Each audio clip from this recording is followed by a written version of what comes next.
Good morning. आप सभी का स्वागत है।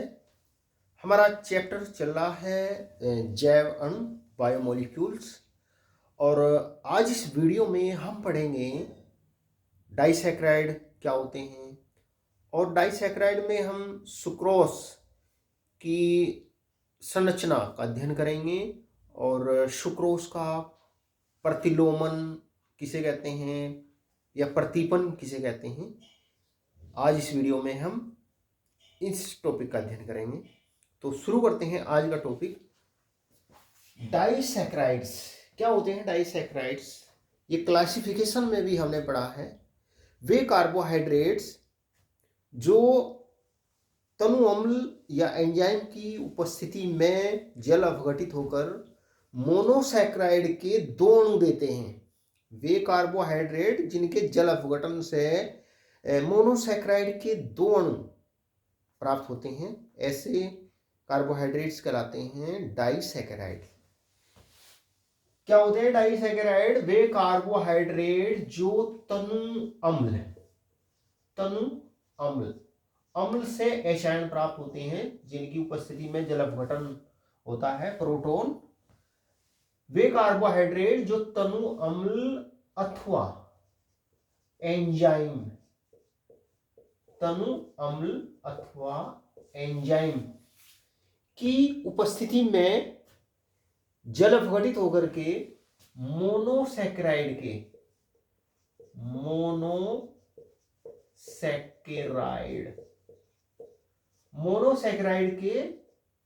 दो अणु देते हैं, या मोनोसैकेराइड की दो यूनिट, दो इकाइयां देते हैं, कहलाते हैं डाइसैकेराइड। जैसे उदाहरण देखते हैं, ये C12H22O11, ये है सुक्रोस। सुक्रोस या इसको चीनी भी कहते हैं, सुक्रोस या चीनी। और जब इसका जल अपघटन करते हैं अम्ल की उपस्थिति में, अम्ल, तनु अम्ल, चाहे वो डाइल्यूट HCl हो, डाइल्यूट H2SO4 हो, तो तनु अम्ल की उपस्थिति में या एंजाइम जिसे इनवर्टेस एंजाइम की उपस्थिति में जो सुक्रोस होता है ना, वो ग्लूकोस और फ्रक्टोस में जल अपघटित हो जाता है। C6H12O6 प्लस C6H12O6, इसके जल अपघटन से ये मोनोसैकेराइड की दो यूनिट प्राप्त होती है, एक ग्लूकोस एक फ्रक्टोस। इसका पूरा नाम है alpha D plus glucose, alpha D plus glucose. और इसका नाम है beta D minus fructose, beta D minus fructose. ये जो ब्रैकेट में जो साइन लिखे हुए हैं प्लस और ये ब्रैकेट के अंदर माइनस, ये इनकी ध्रुवण घूर्णकता को प्रदर्शित करते हैं। ये दक्षिण ध्रुवण घूर्णक है, ये वाम ध्रुवण घूर्णक है। ये समतल ध्रुवित प्रकाश की तरफ को दाईं ओर घुमाता है, ये बाईं ओर घुमाता है, फ्रक्टोज। तो डाइसैकेराइड क्या होते हैं? अच्छा, एक उदाहरण और देखिए, ये C12H22O11, ये सूत्र होता है माल्टोज शर्करा का, माल्टोज शर्करा, है ना। जब इसका जल अपघटन करते हैं माल्टोज शर्करा का और एंजाइम माल्टेस एंजाइम की उपस्थिति में, माल्टेस एंजाइम की उपस्थिति में, तो इसके जल अपघटन से ग्लूकोज के दोनों प्राप्त होते हैं, 2C6H12O6, और इसका पूरा नाम है alpha D plus glucose, alpha D plus glucose. तो डाइसैकेराइड क्या होते हैं? डाइसैकेराइड वे कार्बोहाइड्रेट्स होते हैं जो तनु अम्ल अथवा एंजाइम की उपस्थिति में जल अपघटित होकर के मोनोसैकराइड के दो अणु देते हैं। मोनोसैकराइड देखो यहाँ दो अलग अलग प्रकार की मोनोसैकराइड है, एक ग्लूकोज है, एक फ्रक्टोज है। यहाँ पे दोनों मोनोसैकराइड एक ही है, वो ग्लूकोज है। मतलब मोनोसैकराइड समान भी हो सकती है, असमान भी हो सकती है।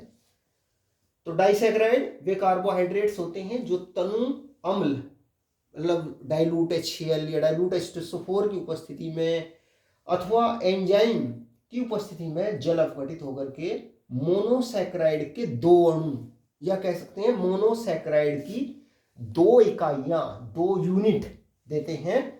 तो ऐसे कार्बोहाइड्रेट कराते हैं डाइसैकराइड। तो माल्टोस और सुक्रोस क्या है? ये एक डाइसैकराइड है, डाइसैकेराइड। ये एक डाइसैकेराइड है। और ये क्या है? ये मोनोसैकेराइड है। ये मोनोसैकेराइड, ये मोनोसैकेराइड। अब देखो डाइसैकेराइड में जब जल का अणु जुड़ता है तो इसका जल अपघटन होता है। एक अणु इसमें जुड़ता है तो इसका जल अपघटन होता है, तो मोनोसैकेराइड के दो यूनिट अलग अलग हो जाती है, दो अणु अलग अलग हो जाते हैं। इसी प्रकार से जब ये दो मोनोसैकेराइड में से जल का अणु निष्कासित होता है ना, तो डाइसैकेराइड बनता है ना। ग्लूकोज और फ्रक्टोज की दो यूनिट आपस में से जल का अणु निष्कासित करने के बाद में दो इकाइयां ये आपस में जुड़ करके ये बनाती है सुक्रोज या चीनी। ऐसे ही जो ये अल्फा डी ग्लूकोज है ना, इसकी दो यूनिटों में से जल का अणु निष्कासित होने के बाद में ये बनता है माल्टोस शर्करा। अच्छा, ये जो डाइसैकेराइड है, डाइसैकेराइड में मोनोसैकेराइड की कितनी यूनिटें होती हैं? दो यूनिटें होती हैं। डाइसैकेराइड में मोनोसैकेराइड की दो यूनिट्स जल का अणु निष्कासित करने के उपरांत ऑक्साइड बंध के द्वारा, ऑक्साइड बंध, ऑक्साइड लिंकेज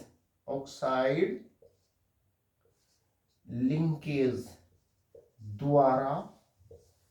और ऑक्साइड लिंकेज क्या होती है? ये ऑक्साइड बंध ये होता है।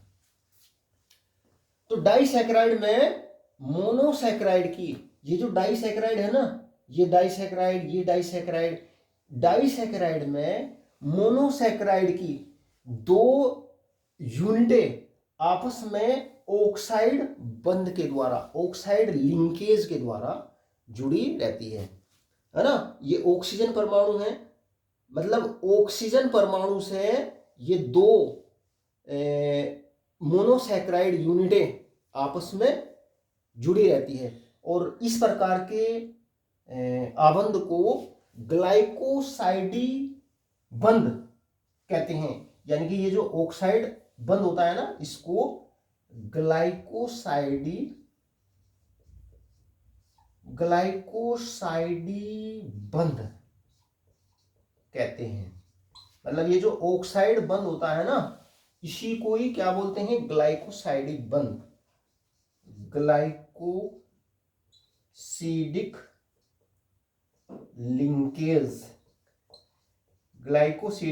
लिंकेज इसको कहते हैं।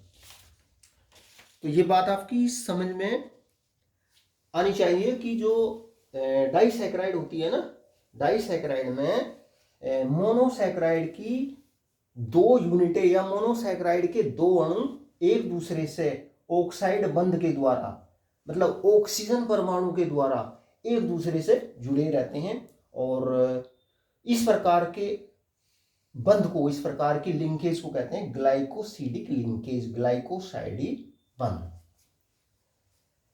तो अब इतनी बात आपको समझ में आनी चाहिए कि ये जो मोनोसैकेराइड होते हैं ना, 2 यूनिट मोनोसैकेराइड, ये कैसे जुड़ी होती है एक दूसरे से? ग्लाइकोसिडी बंध के द्वारा, ग्लाइकोसिडिक लिंकेज के द्वारा, या यही होता है ऑक्साइड बंध के द्वारा ये एक दूसरे से जुड़ी होती है। अच्छा, अब आगे बढ़ते हैं। देखो देखो हम जानते हैं कि जो मोनोसैकेराइड होती है, मोनोसैकेराइड अपचाई होती है। सभी मोनोसैकेराइड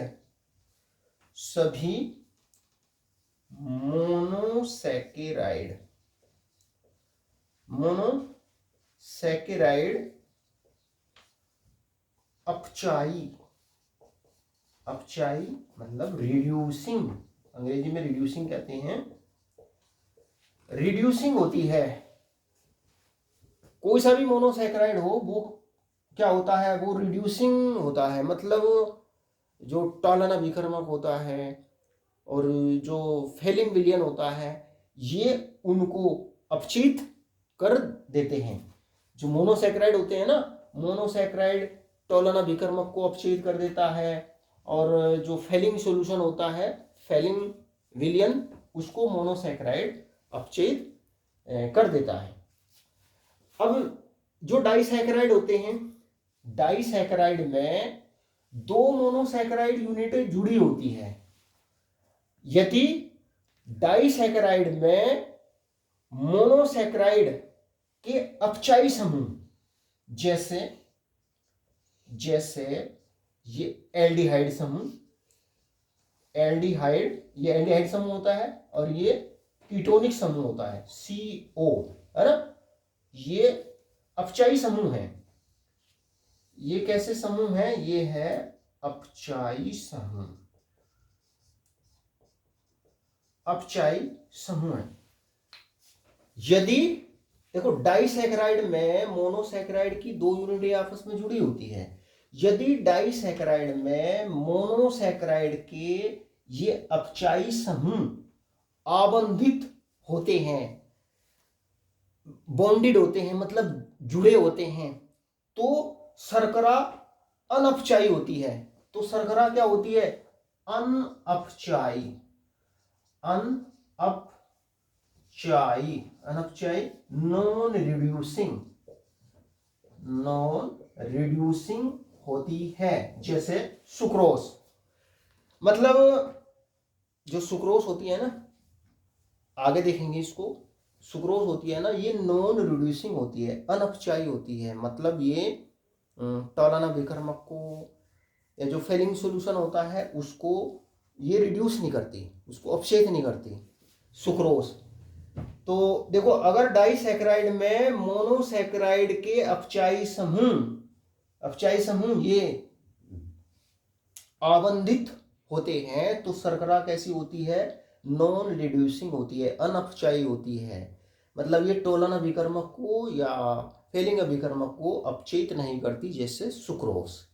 अच्छा, और यदि डाइसैकेराइड में मोनोसैकेराइड के अपचाई समूह मुक्त होते हैं, फ्री होते हैं, तो जो डाइसैकेराइड होती है वो फिर अपचाई होती है, फिर वो रिड्यूसिंग होती है। वो टोलन अभिकर्मक का और फेलिंग सॉल्यूशन का वो अपचयन कर देती है।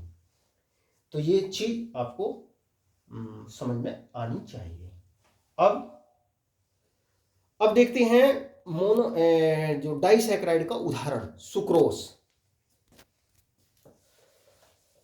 अपचाई जो शर्करा होती है ना, उसके उदाहरण है जैसे लैक्टोस, जैसे माल्टोस, ये अपचाई शर्करा होती है। इनमें जो मोनोसैकेराइड की जो यूनिट होती है ना, मोनोसैकेराइड के जो अणु होते हैं, उनमें फ्री फंक्शनल ग्रुप होता है, मुक्त ये अपचाई समूह होता है, एल्डिहाइड कीटोनिक समूह होता है। तो अनअपचाई शर्करा का एग्जाम्पल जैसे सुक्रोज, अनअपचाई का सुक्रोज और अपचाई का लैक्टोस और माल्टोस शर्करा। तो अब एक डाइसैकेराइड देखते हैं, सुक्रोज।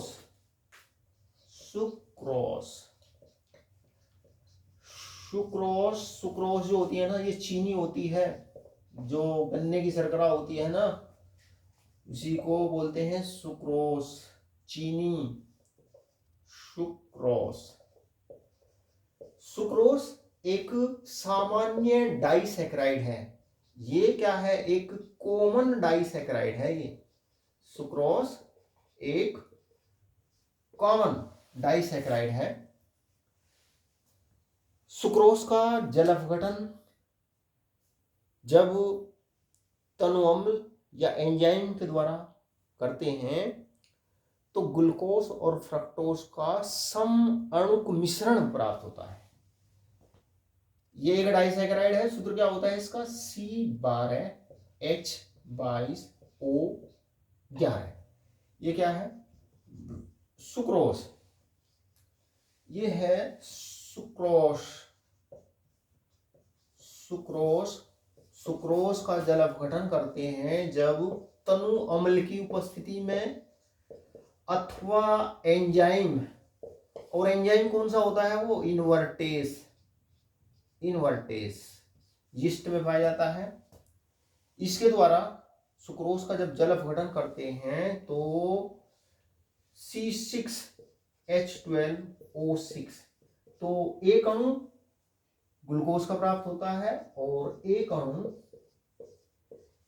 तो ग्लूकोज का प्राप्त होता है, एक अणु फ्रक्टोज का प्राप्त होता है। और ग्लूकोज भी कौन सा रूप है? ये ग्लूकोज का alpha D plus glucose, alpha D plus glucose, और ये है beta, beta D minus fructose, minus fructose. और देखो इनकी जो संरचना है ना ग्लूकोज और फ्रक्टोज की, मैंने वो आपको पिछली वीडियो में बताई है। उनको देखना, उनको समझना, तब ये चीज आपकी समझ में आसानी से आएगी। तो जो सुक्रोस होता है, सुक्रोस क्या है? ये एक डाइसैकेराइड होती है और इसमें ये इसके जल अपघटन से मोनोसैकेराइड की, मोनोसैकेराइड कौन? ग्लूकोज और फ्रक्टोज की 2 यूनिट प्राप्त होती है, यानी कि इसके 2 अणु प्राप्त होते हैं। सुक्रोस में ग्लूकोज और फ्रक्टोज की 2 इकाइयां आपस में ग्लाइकोसाइडी बंध के द्वारा जुड़ी होती हैं। सुक्रोस में ये अल्फा डी मतलब इसकी अल्फा डी ग्लूकोज और बीटा डी ग्लूकोज की 2 इकाइयां आपस में किसके द्वारा जुड़ी होती है? ग्लाइकोसाइडी बंध, ग्लाइकोसिडिक लिंकेज के द्वारा जुड़ी रहती है। ध्यान रखो, मोनोसैकेराइड की जो यूनिट होती है ना, वो आपस में ग्लाइकोसिडिक लिंकेज के द्वारा जुड़ी होती है। और जो ग्लाइकोसिडिक बंध बनता है ना, ये जो अल्फा डी ग्लूकोज है, इसमें ग्लूकोज और फ्रक्टोज है। जो ग्लाइकोसिडिक बंध होता है वो ग्लूकोज के पहले कार्बन है ना, ग्लूकोज के पहले कार्बन और फ्रक्टोज के दूसरे कार्बन के बीच बनता है। ध्यान रखो। अभी देखते हैं इसकी स्ट्रक्चर को। सुक्रोस में ग्लूकोज और फ्रक्टोज की दोनों इकाइयां आपस में ग्लाइकोसिडिक लिंकेज के द्वारा जुड़ी रहती है। और ये जो ग्लाइकोसिडिक लिंकेज होती है ना, ये ग्लूकोज के पहले कार्बन और फ्रक्टोज के दूसरे कार्बन के बीच बनती है। देखो इसको, अब इसकी स्ट्रक्चर को देखते हैं। अब इसकी स्ट्रक्चर को देखते हैं कि ये 2 इकाइयां सुक्रोस में कैसे जुड़ी होती है। देखो, अल्फा डी ग्लूकोज, ये होता है अल्फा डी ग्लूकोज, ये होता है देखो अल्फा डी ग्लूकोज।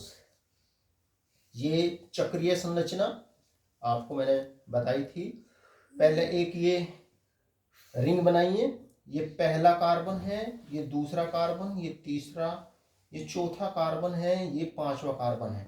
जो ये यहाँ पे ये पहला कार्बन है ना, पहले कार्बन पर जो OH समूह है ना वो नीचे की ओर होता है, H ऊपर, है ना। दूसरे कार्बन पर OH नीचे, H ऊपर। तीसरे कार्बन पर OH ऊपर, H नीचे। और चौथे कार्बन पर OH नीचे, H ऊपर। और ये जो पांचवा कार्बन है, पांचवे कार्बन पर CH2OH समूह ऊपर और H नीचे की ओर होता है। ये है, इसका नाम है एल्फा डी प्लस ग्लूकोस। देखो ये जो प्लस का जो साइन है ना, ये जो डी है, अल्फा दो रूपों में पाया, ग्लूकोस दो रूपों में पाया जाता है, alpha D glucose, beta D glucose. और ये जो डी है ना, ये डी इसके विन्यास को प्रदर्शित करता है कि जो इसका विन्यास है ना वो ग्लिसरैल्डिहाइड का जो समावयवी होता है ना, डी समावयवी होता है, उससे इसका विन्यास मिलता है। तो ये है डी। और ये जो प्लस है, ये शो करता है कि ये दक्षिण ध्रुवण गुणक है ना। तो ये है अल्फा डी ग्लूकोस। और अगर मैं इसका OH ऊपर कर दूं, H नीचे कर दूं, तो ये बीटा डी ग्लूकोस हो जाएगा। समझ रहे बात? मैंने स्ट्रक्चर में बताया था, ये इसमें 6 सदस्यीय हेमी एसिटल रिंग होती है ना। देखो 5 कार्बन होते हैं इसमें, है ना, और 1 ऑक्सीजन होती है। तो ये तो अल्फा डी ग्लूकोस है। और फ्रक्टोज, देखो बीटा डी फ्रक्टोज की ये संरचना होती है। फ्रक्टोज ये होता है, देखो ये। अच्छा हाँ, एक चीज और देखो, ये जो इसमें ये जो 6 सदस्यीय रिंग है, 6 सदस्यीय रिंग है ना, ये एक जो ये षटभुज है, षटभुज हेक्सागोन जो है ना, ये इसका तल इस प्रकार से होता है। तल एक ही तल में होते हैं इस रिंग के ऑक्सीजन कार्बन एक तल में जुड़े होते हैं षटभुज में। और ये जो H है, ये वाला H, देखो ये वाला जो ऊपर की ओर है, ये वाला H, ये H, तीसरे कार्बन का OH, चौथे का H, पांचवे का CH2OH, ये समूह तल से ऊपर की ओर होते हैं। ये समूह तल से ऊपर की ओर होते हैं। और ये जो समूह नीचे की ओर लटके हुए हैं, है ना, ये OH, H, OH, OH और ये H, ये तल के नीचे की ओर होते हैं। तो ये है अल्फा डी ग्लूकोस। अब देखते हैं हम बीटा डी ग्लूकोस क्या होता है। देखो बीटा डी ग्लूकोस ये होता है, हमने स्ट्रक्चर आपको बताई है पहले वाली वीडियो में। देखो ये OH समूह ऊपर की ओर रखो, CH2OH समूह इसमें नीचे की ओर, यहां पर ये ऑक्सीजन परमाणु है ना। देखो ये पहला कार्बन, ये दूसरा कार्बन, ये तीसरा कार्बन, यहां पर ये चौथा कार्बन, ये पांचवा कार्बन। तीसरे कार्बन का OH ऊपर की ओर होता है, ये OH, H। चौथे कार्बन का OH नीचे, H ऊपर, है ना। और ये इसका CH2OH समूह ऊपर और H नीचे। देखो ये जो 5 सदस्यीय रिंग है, एक तरीके से ये जो पंचभुज है ना, पंचभुज, ये OH, एक ये वाला OH, ये वाला OH, ये H, CH2OH, इसके तल से, पंचभुज के तल से ये समूह ऊपर की ओर होते हैं। और ये CH2OH, ये H, OH, ये वाला H, ये तल के नीचे की ओर होते हैं। अब ये जो यौगिक है, ये है बीटा डी माइनस फ्रक्टोज, ये देखो ये समतल ध्रुवित प्रकाश के तल को दाईं ओर घुमाता है। ये साइन ब्रैकेट के अंदर का जो साइन है, ये तो डैश है ना, इसकी बात कर रहे हैं। ये वाला जो साइन है ना, ये इसकी ध्रुवण घूर्णकता को प्रदर्शित करता है कि ये वाम ध्रुवण गुणक है, समतल ध्रुवित प्रकाश के तल को ये बाईं ओर घुमाता है। अब ये अल्फा डी ग्लूकोज, ये बीटा डी ग्लूकोज। देखो अब ये जब ये 2 यूनिटें आपस में मिलती है ना, तो यहां से पहले कार्बन, ये जो पहला कार्बन है ना, ये पहला कार्बन और ये दूसरा कार्बन, है ना, पहला कार्बन ये है CH2OH में, दूसरा कार्बन ये है दूसरा कार्बन। अब इसमें ये जो OH है ना, OH और एक H, तो H2O बन जाता है, ये बन जाता है H2, ये तो H2O के रूप में निकल जाता है। अब यहां से OH हट गया, यहां से H हट गया, अब OH की जगह ये O इससे जुड़ जाता है, तो मैं इनको हटा देता हूं, ये H2O निकल गया वो। अब ये जो O है ना, इस O को थोड़ा ऊपर रखो, ये O जो है, ये O से ये जुड़ गया है ना, और O से ये जुड़ गया। ये जो बंध है ना, ये कहलाता है ग्लाइकोसिडिक लिंकेज, ये वाला है ना, ये क्या है, ग्लाइकोसिडिक लिंकेज या ग्लाइकोसाइडी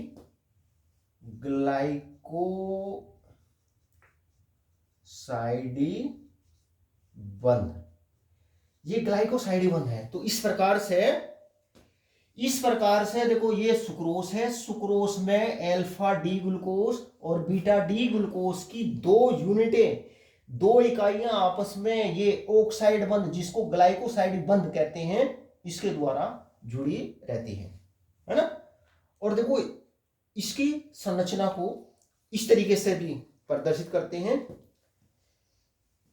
जैसे इसको हम इस तरीके से भी, इसको हम यहां पर इसी की साइड में रखकर भी, ये जो अल्फा डी ग्लूकोज है ना, बीटा डी फ्रक्टोज को इसके साइड में रखकर भी प्रदर्शित करते हैं इसकी संरचना को सुक्रोज की। देखो इस तरीके से, है ना, ये ज्यादा आसान है ना। तो ये जो आपकी बुक में जिस तरीके से दिया हुआ है वो भी आपकी समझ में आना चाहिए। देखो किस तरीके से दिया हुआ है, ये है O, ये तो हम बनाएंगे, इसको तो हम बनाएंगे अल्फा डी ग्लूकोज, ये पहला कार्बन, ये दूसरा कार्बन, दूसरे का OH नीचे है ना, तीसरे का OH ऊपर, H नीचे है ना, और ये चौथा कार्बन है, ये चौथा कार्बन, इसका OH नीचे H ऊपर, ये पांचवा कार्बन है, पांचवे का CH2OH समूह ऊपर और H नीचे। तो ये क्या है, वही है ये अल्फा डी ग्लूकोज। अब देखो, अब हम इसको इसकी बराबर में रख रहे हैं। देखो ये O और ये OH, CH2OH, ये पहला कार्बन, ये दूसरा कार्बन है ना, ये तीसरा कार्बन, तीसरे कार्बन का OH जो होता है ना वो ऊपर होता है, H नीचे होता है, ये चौथा कार्बन, इसका OH नीचे H ऊपर, और ये पांचवा कार्बन है, पांचवा कार्बन, इस पे CH2OH समूह ऊपर H नीचे है ना। देखो ये यही है, ये बीटा डी फ्रक्टोस है। अब देखो इसको हम उल्टा करके लिखेंगे, इसको उल्टा करके लिखेंगे। देखो जब हम इसको उल्टा कर, ताकि ये दूसरा कार्बन यहां इसकी बराबर में आ जाए, तो इसको उल्टा करके लिखते हैं ना। उल्टा करने पर जो समूह ऊपर है वो नीचे आ जाएंगे और जो ये नीचे वाले समूह है वो ऊपर चले जाएंगे। तो जब हम इसको उल्टा करके लिखेंगे तो इसको इस तरीके से लिखेंगे, फिर हम इसको इस तरीके से लिखना पड़ेगा। उल्टा करके जब हम लिखते हैं इसको, देखो ये दूसरा कार्बन, ये तीसरा कार्बन, इसको हमने उल्टा कर लिया ऐसे, 2 3, ये चौथा कार्बन, ये पांचवा कार्बन। अब जब हम इसको उल्टा करते हैं ना, क्योंकि देखो ये जो समूह है CH2OH, HOH, ये OH, ये तल के ऊपर की ओर है, और ये HOH, H, ये वाला CH2OH ये तल के नीचे की ओर है। जब इसको उल्टा करते हैं तो उल्टा करने पर जो समूह ऊपर है वो नीचे आ जाएंगे, जो नीचे है वो ऊपर चले जाएंगे। तो ये देखो दूसरा कार्बन ये है, तो इसको लिखेंगे हम ऊपर CH2OH, जो समूह नीचे है उन्हें ऊपर लिखेंगे क्योंकि अब हमने उल्टा कर दिया। तो ये CH2 यहाँ पे OH, तीसरे कार्बन पर जो OH ऊपर है इसको नीचे लिखेंगे, OH, है ना, H यहाँ लिखेंगे। चौथे कार्बन पर, चौथा कार्बन ये है जो OH नीचे है, इसको ऊपर लिखेंगे OH H। और ये जो पांचवा कार्बन है ना, पांचवे कार्बन ये इसका ये CH2OH, इसको नीचे लिखेंगे, H को ऊपर लिखेंगे। तो उल्टा करने पर ये हम इसको उल्टा करके लिख दिया इधर। तो ये अल्फा डी ग्लूकोज, ये बीटा डी फ्रक्टोज। अब देखो इसका OH और ये OH, ये पानी बनाएंगे, H2O निकल जाएगा, OH और H, ये पानी बन गया। तो अब इस O के द्वारा ये दोनों यूनिटें आपस में जुड़ जाती है। अब देखो मैं यहाँ पर ग्लाइकोसाइडी बंद बना रहा हूं भाई, HOH पानी बन गया। अब इस O के द्वारा, क्योंकि OH यहां से हटता है ना, तो ये O फिर इससे जुड़ जाता है। इस प्रकार से ये O,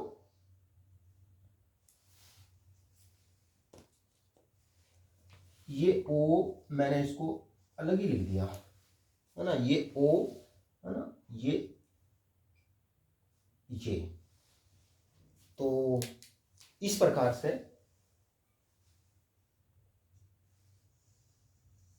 देखो ये है सुक्रोज, ये क्या है सुक्रोज।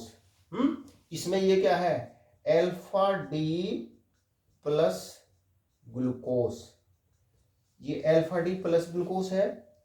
और ये क्या है, ये है बीटा, ये तो सुक्रोज हो गया। और ये क्या है, ये है beta D minus fructose, fructose. तो इस प्रकार से सुक्रोज के अणु में अल्फा डी ग्लूकोज और बीटा डी फ्रक्टोज की इकाइयां आपस में ग्लाइकोसाइडी बंध के द्वारा एक दूसरे से जुड़ी होती है। और ये जो ग्लाइकोसाइडी बंध होता है, ये किस किस परमाणु के बीच में बनता है, ये ऑक्सीजन परमाणु, ये जो मतलब ये जो पहले वाली जो ये यूनिट है अल्फा डी ग्लूकोज के पहले कार्बन और बीटा डी ग्लूकोज के दूसरे कार्बन के बीच में ग्लाइकोसाइडी बंध बनता है ना। ग्लाइकोसाइडी बंध कौन से कार्बन के बीच में बनता है, जो एक यूनिट जो अल्फा डी ग्लूकोज है उसके पहले कार्बन और जो बीटा डी फ्रक्टोज है उसके दूसरे कार्बन के बीच में ग्लाइकोसाइडी बंध बनता है। तो ये इस प्रकार से सुक्रोज के अणु में ये अल्फा डी ग्लूकोज और बीटा डी फ्रक्टोज की दो यूनिटें ग्लाइकोसाइडी आबंध के द्वारा जुड़ी रहती है। और ग्लाइकोसाइडी आबंध अल्फा डी ग्लूकोज के पहले कार्बन और बीटा डी फ्रक्टोज के दूसरे कार्बन के बीच में बनता है। और देखो ये जो सुक्रोज है, सुक्रोज एक अनअपचायी शर्करा है, ये एक नॉन रिड्यूसिंग शुगर है, ये एक नॉन रिड्यूसिंग शुगर है। देखो ये नॉन रिड्यूसिंग शुगर किस प्रकार से है, ये नॉन रिड्यूसिंग शुगर इस प्रकार से है क्योंकि इसमें देखो ये अल्फा डी ग्लूकोज है, पहले कार्बन पर हमने जो ग्लूकोज की जो ओपन स्ट्रक्चर देखी थी ना, उसमें पहले कार्बन पर क्या होता है एल्डिहाइड समूह होता है, पहले कार्बन पर क्या होता है एल्डिहाइड समूह होता है। और जो फ्रक्टोज होता है, फ्रक्टोज में दूसरे कार्बन पर क्या होता है कीटोनिक समूह होता है ओपन स्ट्रक्चर में, है ना। तो क्योंकि सुक्रोज में ये जो अपचायी समूह है, ये एल्डिहाइड समूह और ये कीटोनिक जो समूह है, ये आबंध में ये आबंधित होते हैं, ये आबंधित होते हैं। देखो जैसे देखो ये O है ना, ये O एल्डिहाइड समूह का O है ना, ये एल्डिहाइड समूह का O है। और ये जो है ये कीटोनिक समूह का O है ना। इससे ये दूसरा कार्बन जुड़ रहा, इस कार्बन से ये इस ऑक्सीजन से ये पहला ही कार्बन जुड़ रहा। तो क्योंकि ये कार्बन जो ग्लाइकोसाइड का बंध है ना, वो इन दोनों कार्बनों के बीच में ही बन रहा है। मतलब यहाँ पर ये जो अपचायी समूह है ना, ये एल्डिहाइड समूह, कीटोनिक समूह, यहाँ पर ये आबंध में यूज होते हैं, यहाँ पर ये आबंधित होते हैं। तो इस वजह से जो सुक्रोज होती है ना, सुक्रोज एक अनअपचायी नॉन रिड्यूसिंग शुगर होती है। इसको एक बार और देखिए, जो सुक्रोज होती है ना, ये क्या होती है, ये नॉन रिड्यूसिंग शुगर होती है। देखो ये अल्फा डी ग्लूकोज की यूनिट है, ये एल्डिहाइड समूह का कार्बन है ना, ये एल्डिहाइड समूह का कार्बन है, ये कीटोनिक समूह का कार्बन है। तो जो ग्लाइकोसिडिक लिंकेज है वो इस एल्डिहाइड समूह और कीटोनिक समूह के कार्बन के बीच में बन रही है। तो यहाँ पर ये फंक्शनल ग्रुप मुक्त नहीं होते, एल्डिहाइड कीटोनिक समूह यहाँ पे मुक्त नहीं होते। तो इस वजह से सुक्रोज जो होती है ना, ये एक नॉन रिड्यूसिंग शुगर होती है। अब अगला नेक्स्ट इंपोर्टेंट टॉपिक लेते हैं, सुक्रोज का प्रतिपन या सुक्रोज का प्रतिलोमन किसे कहते हैं। वेरी इंपोर्टेंट टॉपिक, सुक्रोज या चीनी का प्रतिपन, प्रतिलोमन, इन्वर्जन है ना, inversion of sugar cane, inversion of cane sugar, और या इसको बोलते हैं प्रतीप शर्करा या अपवृत शर्करा, इसको बोलते हैं प्रतीप या अपवृत शर्करा। वेरी इंपोर्टेंट टॉपिक है, सुक्रोज का प्रतिपन या प्रतिलोमन किसे कहते हैं। देखो, जब सुक्रोज का जल अपघटन करते हैं, समीकरण नोट करिए दोबारा, C12H22O11, ये क्या है, सुक्रोज, सुक्रोज या चीनी। देखो इसका जब हम जल अपघटन करते हैं, हाइड्रोलिसिस करते हैं तनु अम्ल के द्वारा, है ना, तनु अम्ल के द्वारा, या फिर इसका जल अपघटन करते हैं एंजाइम के द्वारा, एंजाइम इन्वर्टेस एंजाइम के द्वारा। इसका जब जल अपघटन करते हैं तो जल अपघटन करने पर इससे C6H12O6 प्लस C6H12O6 ये ग्लूकोज और फ्रक्टोज का समअणुक मिश्रण प्राप्त होता है। एक अणु ग्लूकोज है, एक अणु फ्रक्टोज है, और ग्लूकोज भी क्या है, ये alpha D plus alpha D, bracket के अंदर प्लस साइन लिखो, अल्फा डी प्लस ग्लूकोज, और ये है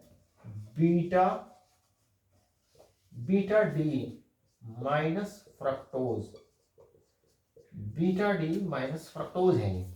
और ये समअणुक मिश्रण, समअणुक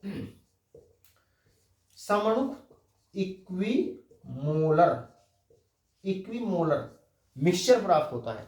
मतलब सुक्रोज के एक अणु से ग्लूकोज और फ्रक्टोज के बराबर अणु प्राप्त होते हैं, समअणुक मिश्रण प्राप्त होता है। अब देखो, जो सुक्रोज होता है, सुक्रोज दक्षिण ध्रुवण घूर्णक होती है। जो चीनी होती है ना, सुक्रोज दक्षिण ध्रुवण घूर्णक, दक्षिण ध्रुवण घूर्णक, मतलब ये समतल ध्रुवित प्रकाश के तल को दाईं ओर घुमाती है, और इसके मतलब ये डेक्स्ट्रो रोटेटरी होती है। ये क्या होती है, डेक्स्ट्रो रोटेटरी होती है। और इसके डेक्स्ट्रो रोटेशन का जो मान होता है, डेक्स्ट्रो रोटेशन का जो मान होता है, मतलब दक्षिण ध्रुवण घूर्णन का जो मान होता है, वो होता है 66.5 डिग्री होता है। मतलब ये समतल ध्रुवित प्रकाश के तल को इस एंगल से दाईं ओर घुमाती है। अब देखो, जो ये ग्लूकोज है, ग्लूकोज इसके जल अपघटन से, देखो जो सुक्रोज का विलयन होता है ना, सुक्रोज का विलयन डेक्स्ट्रो रोटेटरी होता है और इसके ध्रुवण घूर्णन का मान इतना होता है। जब सुक्रोज का जल अपघटन हो जाता है, सुक्रोज का जल अपघटन हो जाता है तो सुक्रोज बदल जाता है ग्लूकोज में और फ्रक्टोज में, समअणुक मिश्रण प्राप्त होता है। ये जो अल्फा डी ग्लूकोज प्राप्त होता है ये होता है डेक्स्ट्रो रोटेटरी, है ना, दक्षिण ध्रुवण घूर्णक होता है ना। ये माइनस साइन, ये वाम ध्रुवण घूर्णक होता है। तो इसके दक्षिण ध्रुवण घूर्णन का जो मान होता है ना, दक्षिण ध्रुवण घूर्णन मतलब डेक्स्ट्रो रोटेशन, इसका जो दक्षिण ध्रुवण घूर्णन का जो मान होता है ग्लूकोज का वो होता है 52.5 डिग्री होता है। ये समतल ध्रुवित प्रकाश के तल को दाईं ओर इस एंगल से घुमाता है अल्फा डी ग्लूकोज, है ना। और ये जो बीटा डी फ्रक्टोज होता है ये वाम ध्रुवण घूर्णक होता है। देखो ये दक्षिण ध्रुवण घूर्णक प्लस साइन दक्षिण ध्रुवण घूर्णक को प्रदर्शित करता है, माइनस साइन ब्रैकेट के अंदर ये वाम ध्रुवण घूर्णक पदार्थ वाम ध्रुवण घूर्णक है, ये इसको प्रदर्शित करता है। और इसके वाम ध्रुवण घूर्णन का जो मान होता है ना, वाम ध्रुवण घूर्णन मतलब लीवो रोटेशन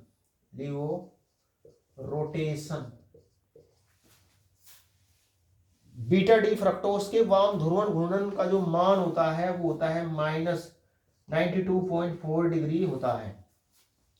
अब देखो